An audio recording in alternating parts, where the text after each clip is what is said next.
Hi everyone, and thank you for watching.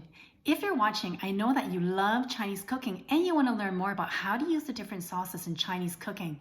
I admit, when you're at the supermarket, it's so hard to choose. There's so many different brands, so many different varieties. So which one do you take home? Let's talk about the difference between dark and light soy sauce. So if you look closely, the dark soy sauce is richer in color. So when I use the dark soy sauce in my cooking, I use it to add a beautiful, rich color to my dishes. When I'm using the light soy sauce, it's mostly for flavor. Now, this is the one that I would highly recommend you buy, as this is a sauce that we use in most of our recipes. The light soy sauce adds great flavor to your dishes, whereas the dark soy sauce adds a beautiful, rich color.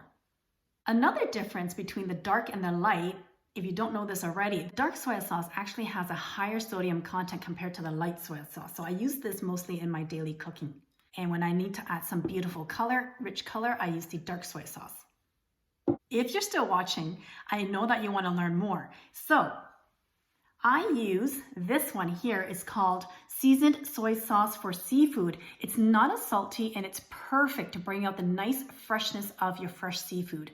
Another type of soy sauce I use is the sweet soy sauce, and it comes in the bottle form. You can make your own, but this is just a little bit more convenient. I drizzle that on my chang fan in my rice noodle rolls. I also drizzle this on my one pot rice cooker meals. Super delicious and a great dipping sauce. Maggie Seasoning has a really strong flavor and it's great in fried rice and stir fries. If you're making lobster or shrimp, adds great flavor. I get asked this question a lot. What brand should I buy? Now, honestly, it's personal preference, but there are two brands I normally buy at the supermarket. One is the Pearl River and the other one is Li Kam Ki. Honestly, it's personal preference in terms of what soy sauce you use. You need to try different types and choose the one that you like the most.